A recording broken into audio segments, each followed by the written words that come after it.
My cousin bragged, "I saved you from ruin," after letting me stay in her tiny attic. I simply smiled and whispered, "Pack up my things because I just purchased the coastal estate you have been obsessing over for years."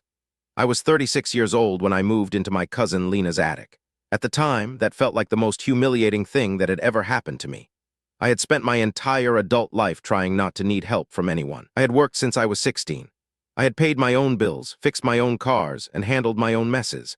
Then in the span of 3 months, my marriage ended, my job disappeared, and my savings got eaten alive by legal fees and the kind of bad timing that only seems to happen when life decides to sit on your chest. My ex-wife and I had been separated long enough for the divorce to become paperwork and resentment instead of shouting. Then the company I worked for in Northern Virginia got bought out, my division got gutted, and the severance was smaller than the last emergency vet bill I had paid for a dog that was already gone. I was in no position to be picky. Lena lived in a small beach town on the North Carolina coast.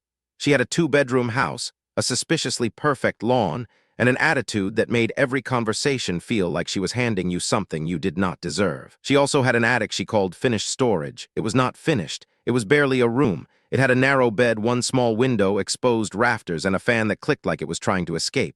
But it was dry. It was close to the ocean, and it was cheaper than any rental I could find on short notice, so I thanked her.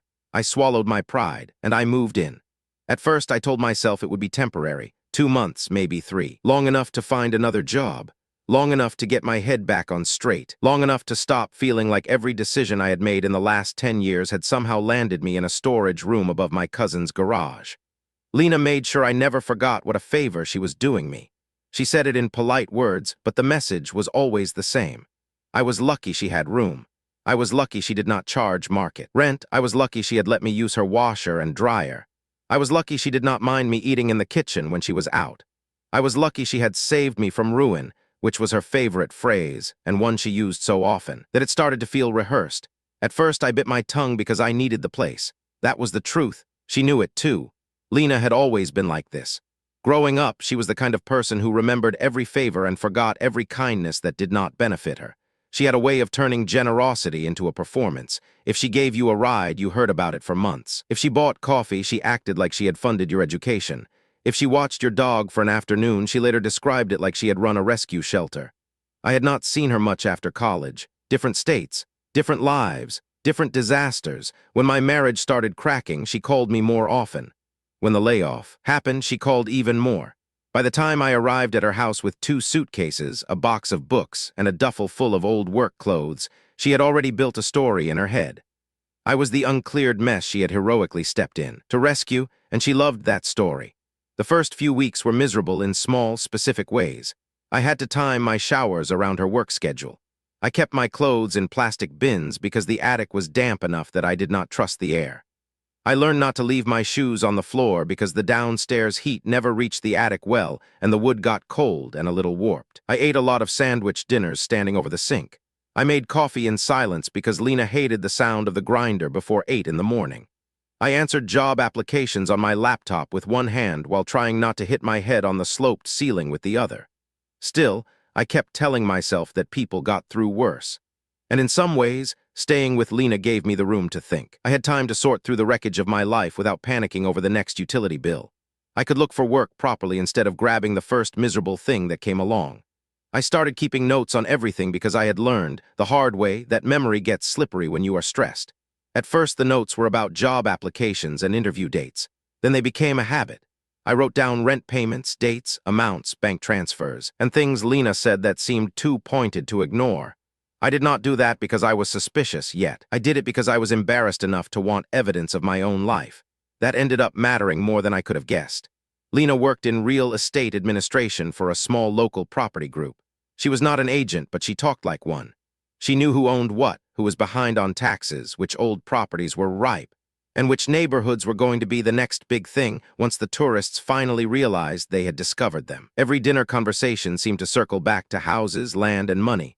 There was one property in particular she obsessed over. It was a large coastal estate about 40 minutes south of her town. Old house, wide porch, detached carriage building, mature live oaks. A private stretch of land that looked like it belonged in a movie about people with generational wealth and bad decisions. She had been talking about it for years, according to my aunt, and she talked about it all through the summer I lived in her attic. The property was called Brant House by the locals. It sat on a bluff above the water, partially hidden by trees and a long gravel drive. It had been in the same family for decades, then passed through probate trouble, then held by an out-of-state trust that no one seemed interested in untangling. Lena talked about it the way some people talked about a lottery ticket they were certain would eventually hit. She described the porches. She described the view. She described the value as if she had already signed the deed. She also described repeatedly how much she had done for me. That was usually her transition. She would talk about that house for 10 minutes, then casually remind me that without her I would probably be sleeping in my car. I should have been more insulted than I was. The truth is I was exhausted. When you are one bad month away from real trouble, you develop an annoying tolerance for being treated poorly if the roof over your head is stable. So I let it go. I found contract work in Charleston doing project documentation for a facilities company. It was not glamorous. It involved spreadsheets, invoices, permit files, and too many phone calls with men who thought yelling made them efficient. But it was enough to get me back on my feet. I commuted when I could, sometimes working from the attic with my laptop balanced on a folding tray. I paid Lena rent on time every month. I bought my own food. I bought my own toilet paper, laundry detergent, and coffee. I fixed the broken screen door on her back porch without asking her to help. I also kept quiet when she brought up Brant House because I could see how much it irritated her that I did not care. To me, it was just a rich person ghost story. To her, it was an obsession. She had a folder on her laptop full of photos she claimed were public records prints, old listings, aerial shots, tax maps, and notes about every family that had ever touched the property. She knew the square footage better than she knew my middle name. She knew the parcel number. She knew the assessor. She knew which trees had been lost in storms. She knew the last time the roof had been repaired. She knew enough to make me think she had crossed the line from interest into fixation. I ignored that too. There are a lot of things you ignore when your life is not stable. Then one night in early October, Lena came home with the kind of energy people get when they think they have finally won something. She did not say that directly. She did not need to. She spent the entire evening hovering around the kitchen island, smiling to herself, checking her phone, and asking me twice if I was still looking for permanent housing. That should have been my warning. Instead, I made the mistake of thinking she was being nosy in her usual way. She told me that she had finally made contact with someone who could help her move on Brant House. Not buy it yet, she clarified. Help her position herself. She called it a strategy. She was almost giddy. I remember that part clearly because I was standing there in socks that did not match, stirring leftover chili, and trying to ignore the fact that she was talking about a $500,000 property like it was a weekend bargain rack find. She told me that the current legal ownership was a mess. There had been a death in the family years earlier, then a trust dispute, then unpaid taxes, then a long, quiet period where nothing seemed to happen. Apparently those were her favorite kinds of situations, because in her mind, messes always ended with opportunity. She told me she had been doing the groundwork for months. She had spoken to a local attorney. She had checked county notices. She had tracked the status of the title through public records. And she had a contact at a small investment group who might be willing to front money if the timing was right. I listened politely. Then she said something that changed the shape of the next year of my life. She said that if I kept my head down and stayed useful, she might be able to help me after she got Brant House. Not give me the house, not even rent it to me, just help me. She said it as if I were a stray she had decided might eventually earn a treat. I remember feeling embarrassed before I felt angry. That is the strange thing about being patronized by family. Your first instinct is usually to shrink. I nodded. I thanked her for thinking of me, and I went upstairs to the attic and sat on the bed with my laptop open while my ears burned. I did not sleep much that night. The next week, something happened that at the time looked harmless. Lena asked me to drop off a packet of papers at her office because she was running late. I almost said no, not because I wanted to be difficult, but because I hated being used as a delivery service. Then I looked at the packet and noticed the property address on the front. Brant House. I did not open it. I am not proud of that, but I am honest enough to say I looked at the cover and recognized it. There were copies of tax statements, a title search summary, and a stack of printed emails. I could tell by the labels on the tabs. I also saw a handwritten note with a list of names and percentages. Something about that note bothered me enough that I took a picture of the cover page with my phone before I dropped it off. I told myself it was just because I had become weirdly skeptical after my divorce. That excuse held up for about a week.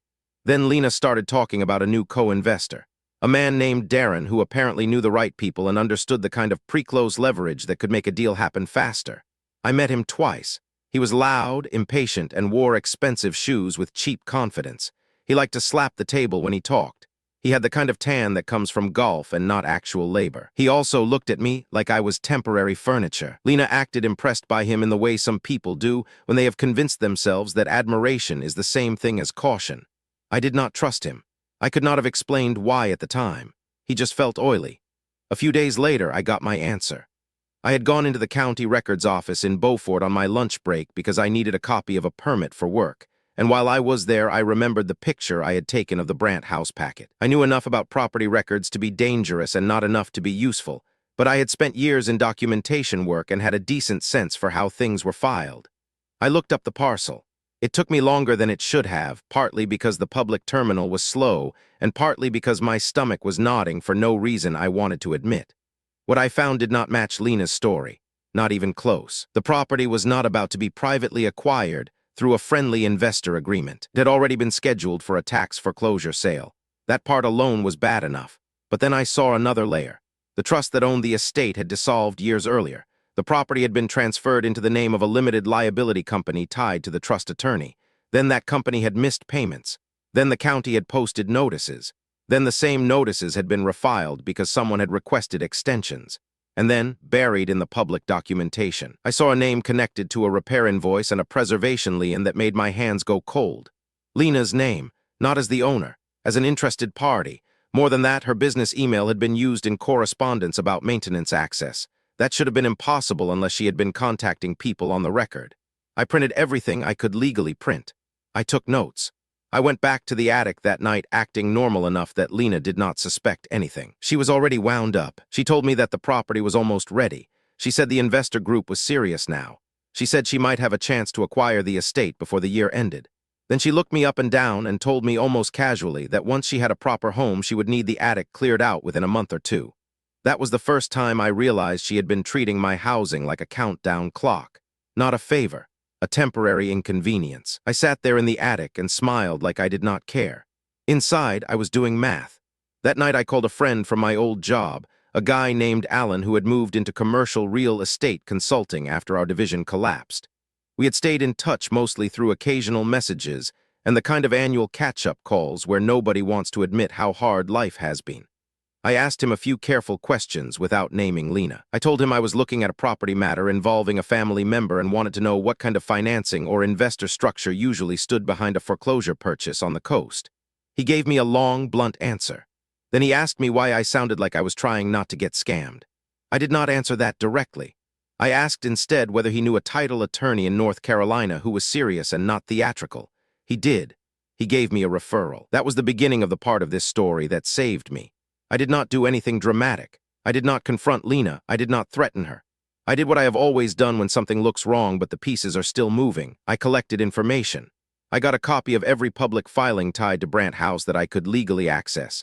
I found the county notices. I found the tax delinquency history. I found the LLC filings. I found the preservation lien. I found out that the property had actually been the subject of a quiet foreclosure sale process for nearly a year. I also found something I never expected. The investor group Lena kept mentioning was real, but only barely. It was basically one serious money person, one shell LLC, and Darren acting like he had more control than he did. The title was messy enough that any purchase would need a clean legal path, a careful chain of conveyance, and a buyer willing to ignore the obvious warning signs, which meant there was no reason to believe Lena was anywhere close to buying it, not unless she had money I had never seen, or she had already begun making a plan I was not supposed to know about. Around that same time, I finally got a call from the law firm handling my divorce. That should not have surprised me, but it did. My ex-wife and I had agreed on a clean settlement months earlier, or so I thought. The call was about a late disclosed asset from my side of the marriage. Not hidden money, not anything dramatic, just a retirement account rollover that had not been entered properly in the final paperwork. The firm needed updated documentation before final filing. It was boring. It was bureaucratic. It was also the kind of thing that, once corrected, would release almost $11,000 that had been tied up in the division of assets. $11,000 was not a miracle. But to me, at that moment, it was the difference between continuing to scramble and having breathing room. I sent the paperwork immediately. I also asked for a full copy of the settlement statement and the account disbursement schedule. That choice turned out to matter more than the money. At the time, I was not thinking about Brandt House in any practical sense. I was thinking about housing, about getting out of the attic, about not depending on Lena forever. Then the attorney's office sent me a notice about an escrow balance and a small refund due to overpaid administrative fees. It was only a few $1,000s, still not enough to buy anything meaningful, but enough to keep me from making stupid decisions. I did not say any of this to Lena. She would have found a way to make it about herself. Instead, I kept working, kept documenting, and kept quietly watching her become more confident about a property she clearly did not understand as well as she thought. By December, Lena had started acting like the estate was hers already. She drove past it whenever she could. She referred to the grounds as if she owned them. She talked about future renovations. She talked about turning the carriage building into a guest suite. She talked about hosting weddings on the lawn. Every sentence made me more convinced she was either bluffing or hiding something.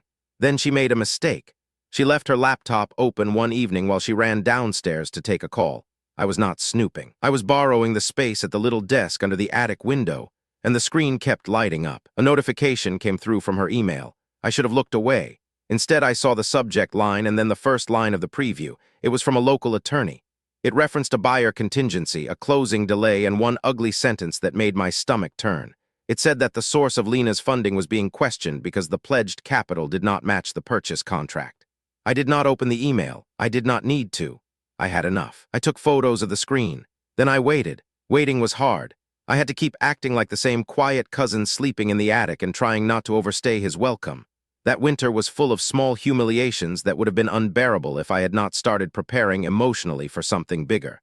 Lena got meaner as the days got colder, not screaming mean. She was too polished for that. She was the kind of person who could wound you with a smile and still sound reasonable to a stranger. She started making comments about how long I had been there. She started implying that I was stuck because I had not built enough discipline in my own life.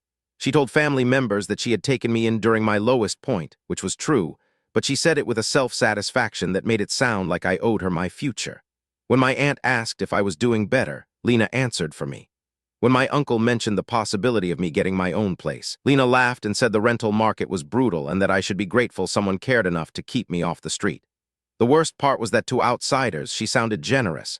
It made me feel petty for resenting her. That is what manipulative people count on. They make your discomfort seem ungrateful. They make your silence seem like agreement. They make you question whether you are being mistreated or merely too sensitive. I was starting to recognize that pattern, but I still did not have the full shape of it. That changed after New Year's. My attorney from the divorce called again, this time to say the funds would hit the account within a week, and to ask whether I wanted them wired to my checking account or held in escrow longer. He also mentioned, almost as an aside, that the final paperwork now showed a clean financial split with no remaining holdbacks. For the first time in months, I felt my chest loosen. Not because I was suddenly rich, because I was no longer trapped. I transferred the money into a separate account immediately. Then I called Alan again. I told him in broad terms that I might have enough liquidity to make an offer on a property if the numbers worked. He asked me what property. I told him Brant House.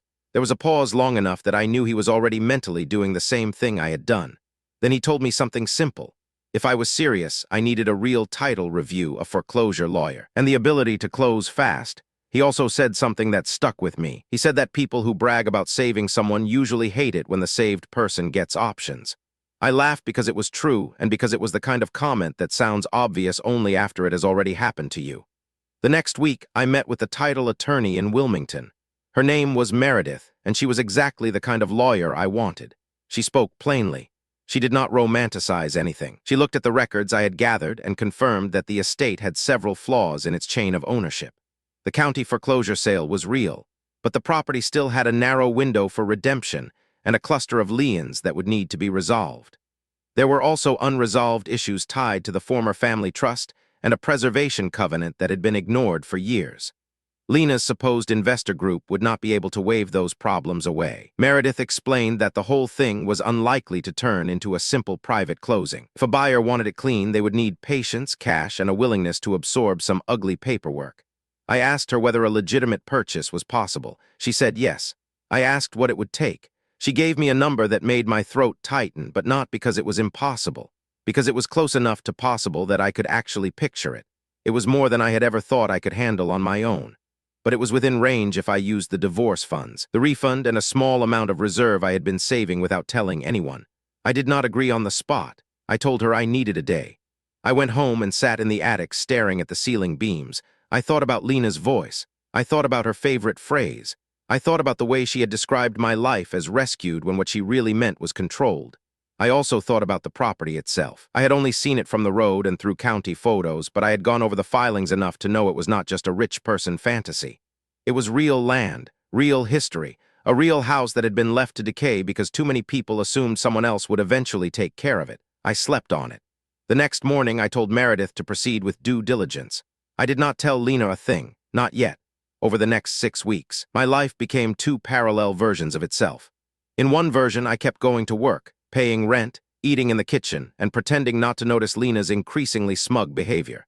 In the other, I was sending wire instructions, reviewing title documents, signing affidavits, and working through a quiet purchase process that felt both insane and strangely calm. I learned more about the estate than Lena had ever told me. The house had been built before World War II by a shipping family whose money had outlived their judgment. It had passed to descendants who had fought over it, underfunded it, and slowly let it become a burden. The last private owner had died with too much debt and not enough clean planning. The trust had been poorly maintained. Taxes had fallen behind. Insurance had lapsed and then been restored badly. Every layer of the file was another reminder that what people call family legacy is often just expensive, unfinished business. I also learned something else. There had been a quiet side agreement years earlier involving access rights for preservation work. That was where Lena's name kept appearing. She had not been a true buyer. She had been around the edges, trying to position herself near the property whenever there was a possibility of leverage.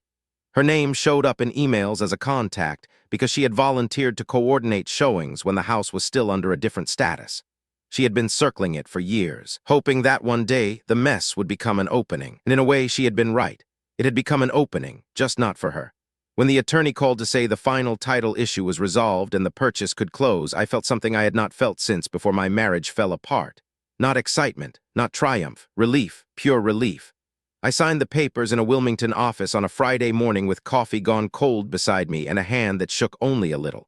The estate was now mine. The actual deed transfer took a few more days to record, and I did not fully believe it until Meredith emailed the confirmation and the county filings began to update. I stared at that email longer than I probably should have. Then I saved every copy in 3 different places. That was when I decided to tell Lena, not because I wanted to hurt her, because I wanted her to understand what she had already missed. I went home that evening and found her in the kitchen talking on speakerphone to someone about paint colors. When she saw me, she gave me a little look like I had interrupted a business meeting that existed only in her imagination. She hung up and asked with fake sweetness whether I had any good news about my housing plans. I told her yes. I told her I had found a place. She asked where. I said down by the coast. Her expression changed in a way that would have been funny if she had not been so awful to me for so long. She asked whether I had rented a condo. I said no. Then I smiled calmly and told her to pack up my things because I had just purchased the coastal estate she had been obsessing over for years. I expected shouting. I expected disbelief. I expected her to try to laugh it off. Instead, she went completely still. It was the first time I had ever seen her without a response ready. Then she recovered and did exactly what people like her do when reality stops obeying them. She accused me of lying. She said I could not possibly afford it. She said I was trying to embarrass her. She said no serious buyer would let someone in my position purchase Brant House because the closing process was too complicated and the property was too damaged and the whole thing was probably one of my stupid jokes. I did not argue. I handed her a copy of the recorded deed transfer. I had brought it with me because I am not brave in a dramatic sense, but I do believe in documents. She read it. Her face went through 3 different stages before she settled on a kind of stunned rage. Then she asked how. That was the real question, not how I bought it, how I got there before she did. I told her the truth. I told her I had started by looking at the public records. I told her I had noticed the funding structure did not make sense. I told her I had hired a title attorney. I told her I had used my divorce settlement funds and my reserve savings. I told her I had never once depended on her to survive. That last part hit harder than I expected. She snapped that I was ungrateful. She said she had taken me in when nobody else would. She said she had saved me from ruin. I remember looking at her then and realizing how narrow her imagination really was. She thought that because she had let me sleep in her attic, she had purchased a lifelong obligation from me. She thought a favor created ownership. She thought being needed was the same as being right. I did not yell. I did not list every insult she had thrown at me for the last year. I just told her that she had confused temporary power with permanent control. Then I said she needed to start packing because I was moving out at the end of the month and the attic would not be available after that. She refused at first. She said she would need time. She said she had nowhere else to go. She said I was being cruel. I told her she had 30 days, which was more than she had ever planned to give me when she thought she was the one in charge. That line, more than anything, finally made her understand that I was done letting her set the rules. The fallout started immediately. She called my aunt and told her I had blindsided her. She told my uncle I had somehow manipulated a legal loophole. She told 2 cousins that I had been sneaking around behind her back. She told one of her friends that I must have inherited money and hidden it. Each version got more ridiculous. I let her talk. I did not go on a campaign to defend myself. I simply sent the family members who asked a copy of the recorded transfer and, when necessary, a timeline of how the purchase had unfolded. Not every detail, just enough. That was the part Lena never understood. She had spent years assuming her version of events would carry because she was louder and more certain. But once people saw paper, certainty did not matter as much. My aunt was the first one to call back and apologize. My uncle followed. Then one of my cousins admitted Lena had been telling everyone for months that she would soon be the new owner of Brandt House and that she planned to turn it into a family gathering place. That was news to me. Apparently she had been building status around a property she did not own and money she did not have.